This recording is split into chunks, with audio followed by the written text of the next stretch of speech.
বুঝলে গোপাল, আজ বেশ জমিয়ে মাছ ধরতে হবে। রানীকে আমি কথা দিয়ে এসেছি যে 2 ওজনের একটা রুই মাছ তাকে আমি উপহার দেব। কোনো চিন্তা করবেন না মহারাজ, যা চার বানিয়ে এনেছি না, দেখবেন চারের গন্ধে পুকুরের সব মাছ একেবারে আমাদের বড়শির মুখে চলে আসবে।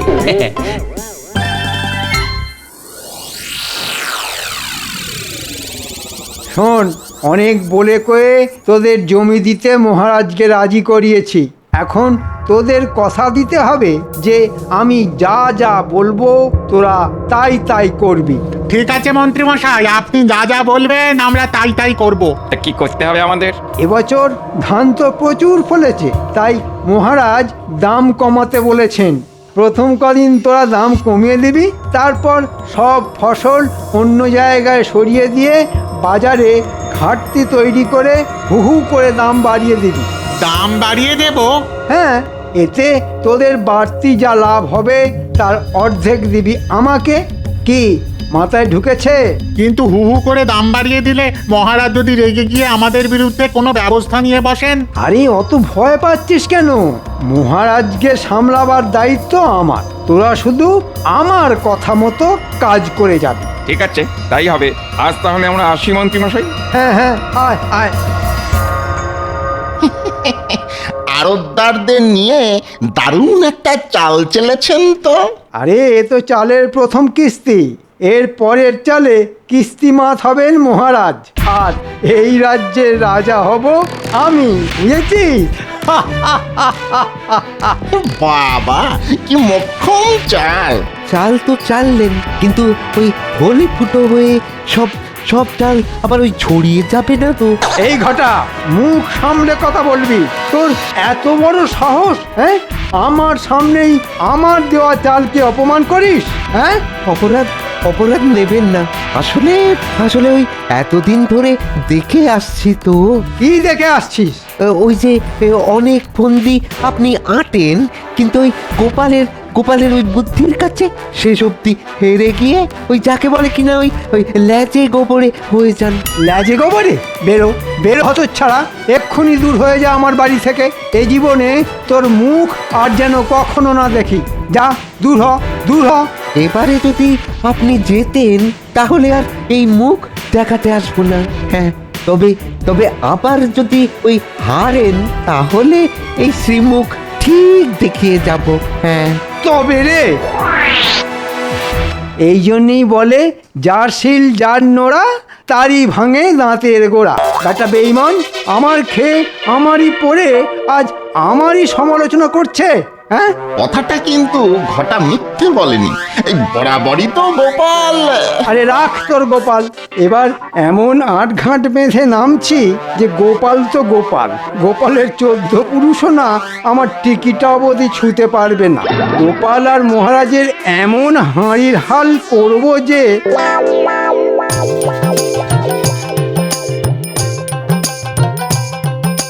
কি গো গোপাল, আধ ঘন্টার উপর তো হয়ে গেল, একটা মাছও তো ধরা পড়লো না। সবুর করুন মহারাজ, সবুর করুন। মাছ ধরার প্রথম কথাটাই হলো ধৈর্য।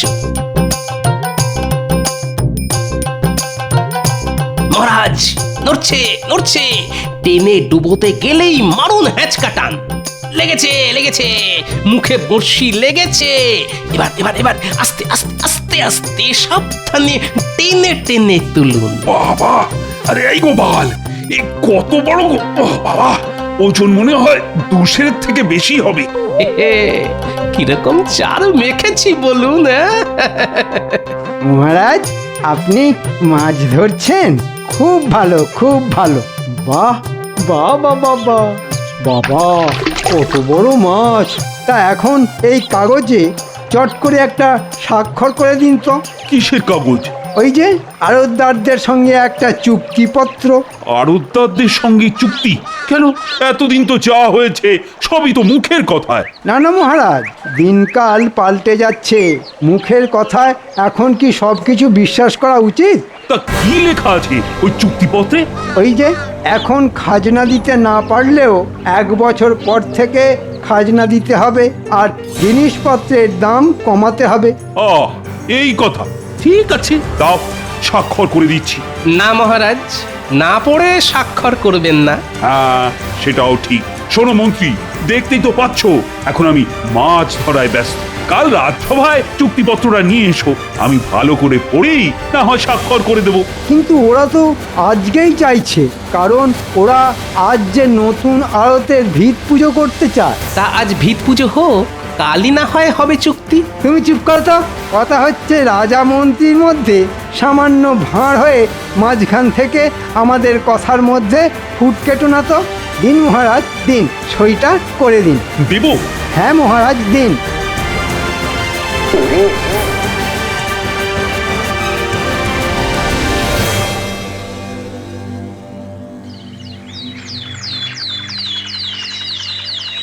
কি দিনকাল পড়লো রে দাদা, কদিনের মধ্যে জিনিসপত্রের দাম একবারে লাফিয়ে লাফিয়ে দ্বিগুণ হয়ে গেল। আর একটা জিনিস লক্ষ্য করেছ, খুচরো বিক্রেতাদের কাছে তেমন জিনিসপত্র নেই। ওরা বলেছিল আড়তদাররা নাকি সব জিনিস আড়তবন্দি করে ফেলেছে। আমাদের রাজ্যে এমন একজন ভালো মহারাজ থাকতেও এত অনাচার। শোনো, সকলকে জড়ো করো, আজই মহারাজের কাছে গিয়ে কথাটা তার কানে তুলতে হবে। ওই দেখো গোপাল দাদা আসছে। চলো গোপাল দাদাকে সব কথা বলি। গোপাল দাদা, বাজার যাচ্ছ বুঝি? হ্যাঁ, তা তোমাদের বাজার হয়ে গেছে বুঝি? আর বাজারে আগুন লেগে গেছে গো গোপাল দাদা, আগুন। সব জিনিস একেবারে অগ্নিমূল্য। তাই নাকি? চলো তো দেখি।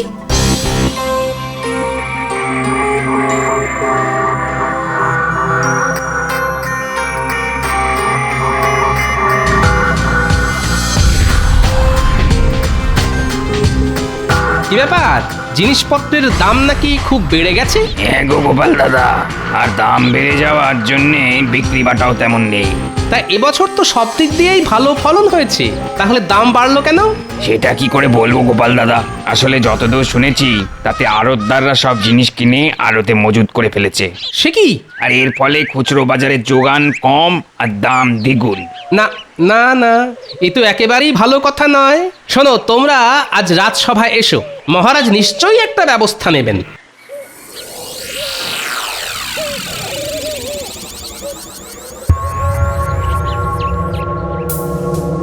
শুনেছি কোনো এক রাক্ষসীর প্রাণভোমরা ছিল একটা কৌটোর মধ্যে, আর মহারাজ কৃষ্ণচন্দ্রের প্রাণভোমরা আছে এই কাগজের মধ্যে। মহারাজ, তুমি তো আর জানো না, না জেনে কোন কাগজে সই করেছো তুমি? হ্যাঁ,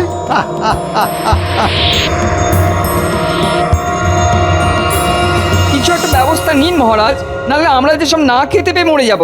হ্যাঁ মহারাজ, না খেতে পেয়ে মরে যাব। আহা, কোনো চিন্তা করো না তো। সকালে গোপাল আমায় সব কথা বলতেই আমি আড়তদারদের ধরে আনার জন্য সেনাপতিকে পাঠিয়েছি। মহারাজ, সব কটাকে এনেছি। আয়, শুনলাম তোমরা নাকি সব জিনিস আড়তে মজুত করে বাজারে একটা কৃত্রিম অভাব তৈরি করেছো, আর তাতেই নাকি জিনিসপত্রের দাম হু করে বেড়ে গেছে। এই জন্যেই কি আমি তোমাদের বিনা খাজনায় জমি দিয়েছি? কদিনের মধ্যেই চুক্তিপত্রের সব কথা ভুলে গেলে? জানো এর শাস্তি কি হতে পারে? কই, আমাদের সঙ্গে কোনো চুক্তি হয়েছে বলে তো আমরা জানি না। সে কি? আর আমরা যা করেছি সবই তো মন্ত্রীমশাই কথায়, শাস্তি দিতে হলে ওনাকে দিন। মন্ত্রী কি বলছে না? ওরা ঠিকই বলছে। আপনি একটা কাগজে সই করেছিলেন বটে, তবে সেটা কোনো চুক্তি নয়, সেটা হলো আপনার দানপত্র। দানপত্র? দানপত্র? কাকে কি কি দান করলাম? কেন মহারাজ, আমাকে। আর দান করেছেন আপনার সিংহাসন। হ্যাঁ, তোমাকে আমি সিংহাসন দান করেছি? বিশ্বাস না হলে পড়ে দেখুন, আপনার নিজের হাতের সই করা কাগজ। আমি মহারাজ কৃষ্ণচন্দ্র আজ এই মর্মে স্বীকার করছি যে রাজকাজ আমার আর ভালো লাগছে না, তাই আমার সিংহাসন আর রাজপ্রাসাদ আমি মন্ত্রীকে দান করে দিচ্ছি। এখন থেকে মন্ত্রী রাজা হয়ে রাজকার্য সামলাবে। ও মন্ত্রী, তুমি তুমি এতটাই খারাপ, এইভাবে আমাকে ঠকালে? এই জন্যেই আমি আপনাকে সেদিন না পড়ে কাগজে স্বাক্ষর করতে বারণ করেছিলাম মহারাজ। এখন বুঝতে পারছেন তো না পড়ে স্বাক্ষর করার ফল কি মারাত্মক হতে পারে? বুঝতে পারছি গোপাল, হাড়ে হাড়ে বুঝতে পারছি। আর সেই সঙ্গে এও বুঝতে পারছি এতদিন দুধ কলা দিয়ে আমি কি ভয়ঙ্কর কাল সবটাই না পুষেছিলাম। বুঝতেই যখন পেরেছেন তখন কাল সাপের মরণ কামড় খান। শুনুন, কাল সকালেই রাজপ্রাসাদ আর সিংহাসন ছেড়ে দেবেন, এই আমার শেষ কথা। কাল থেকে আমি রাজা, তাই আমার কথাতেই সব কিছু চলবে। হায় ভগবান! উফ!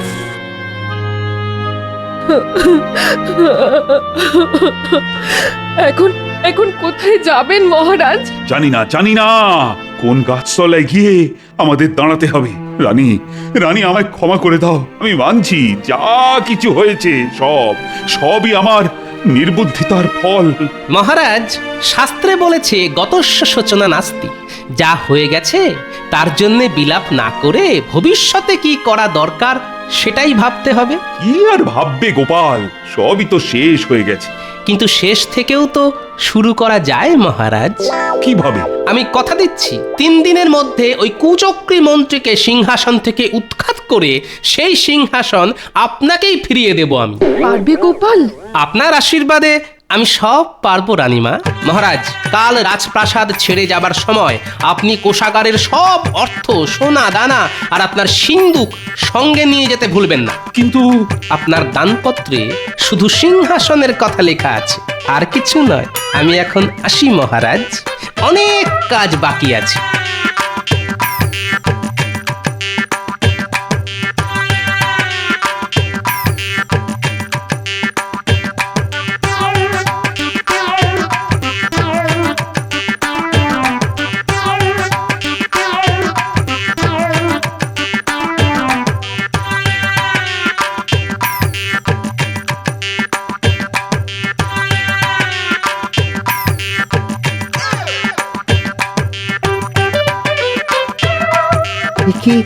কি শুনছি গোপাল দাদা? হ্যাঁ, কি শুনছি মহারাজকে নাকি সিংহাসন? ঠিকই শুনেছিস। এবারেও বুদ্ধির জোরে তুমি ওই মন্ত্রী বেটাকে হারিয়ে দাও গোপাল দাদা। হ্যাঁ, ও হারলে আমার গায়ের জ্বালা জুড়োয়। সে কি রে, এতদিন তুই তো ওর সঙ্গেই ছিলি। হ্যাঁ, ছিলাম। আর এতদিন ওর কথায় কত খারাপ কাজ করে গেছি, অথচ এখন আমাকেই তাড়িয়ে দিয়েছে।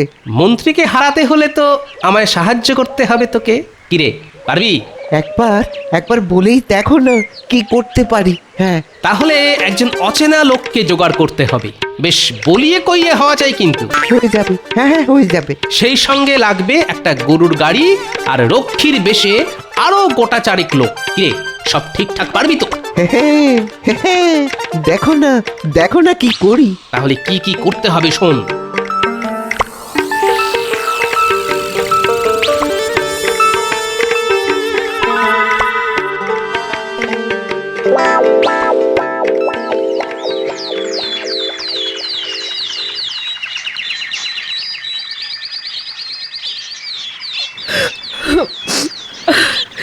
একদিন রানী হয়ে এই প্রাসাদে পা রেখেছিলাম, আজ ভিখারিনী হয়ে চলে যেতে হচ্ছে।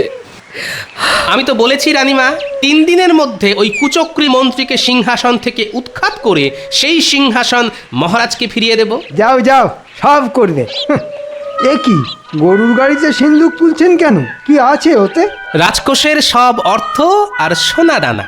না, উনি এসব নিয়ে যেতে পারেন না। কেন পারেন না কুচক্রী মশাই? দানপত্রে শুধু সিংহাসন আর রাজপ্রাসাদের কথাই লেখা আছে, রাজকোষ বা মহারাজের সিন্দুকের কোনো উল্লেখ নেই। বাবা, তাড়াহুড়োয় খুব কাঁচা কাজ করে ফেলেছি দেখছি। চলে আসুন মহারাজ।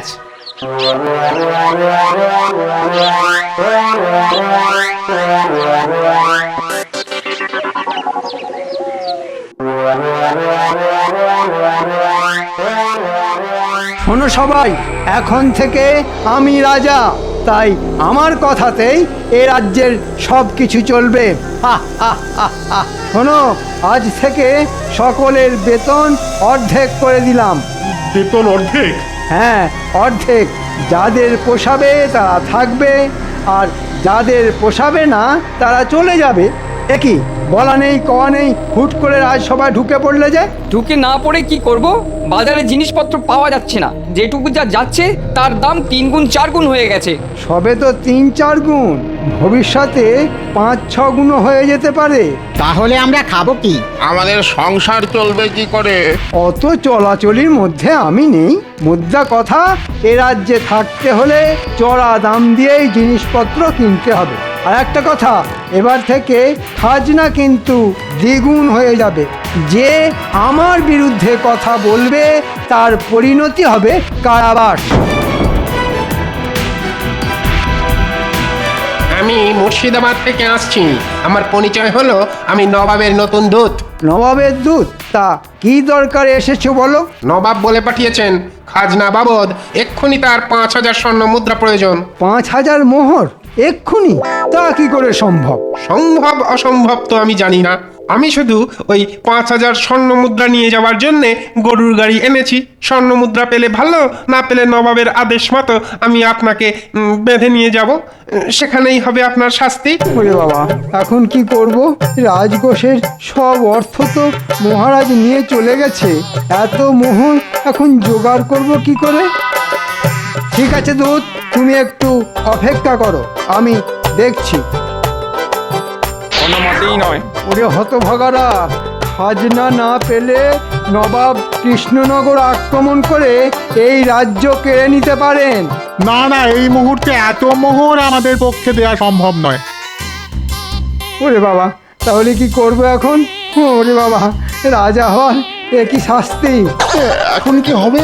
আরে ছাতার মাথা হবে আমার মাথা আর তোর মুন্ডু।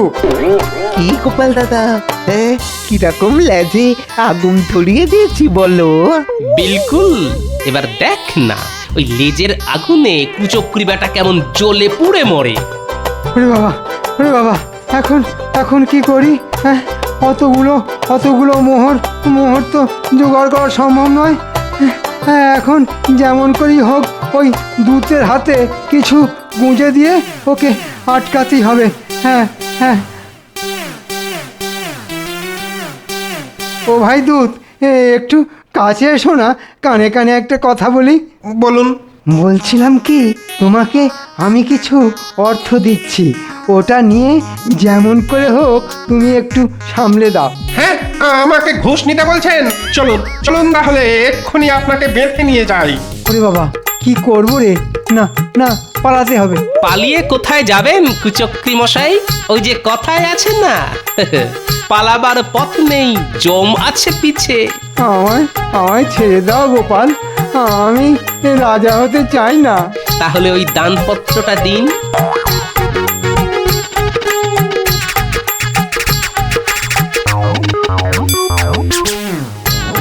আসুন মহারাজ, আসুন রানীমা। মহারাজ, বলেছিলাম না 3 দিনের মধ্যে কুচক্রি মন্ত্রীকে সিংহাসন থেকে উৎখাত করে সেই সিংহাসন আপনাকে ফিরিয়ে দেব। যান মহারাজ, সিংহাসনে গিয়ে বসুন। ঘটা, আয় রে, এবার তোর নিয়ে আসা নবাবের সাজানো দুধকে চলে যেতে বল, ওর পারিশ্রমিক আমি পাঠিয়ে দেব। সে কি, এ নবাবের আসল দূত নয়? তাহলে এত মিথ্যাচার? আপনার মতো দুরাচারীর সঙ্গে এইটুকু মিথ্যাচার তো করতেই হবে কুচক্রি মশাই। কি মন্ত্রী না, মানে ওই কুচক্রি মশাই, এবারেও আপনার সব চাল ছড়িয়ে গেল তো। ঘটা, আমি তোকে। সেনাপতি, বন্দি করো এই বদমাইশকে। এখন কদিন কারাগারে থাকুক, তারপর হবে বিচার। আজ গোপালের বুদ্ধির জোরে আবার সব কিছু ফিরে পেলাম। বলো গোপাল, কি চাও তুমি? মায়ের কাছ থেকে আশীর্বাদ ছাড়া আর কি চাইবার আছে সন্তানের? ওইটুকু পেলেই আমি সন্তুষ্ট রানীমা। জয় গোপালের জয়। জয় গোপালের জয়।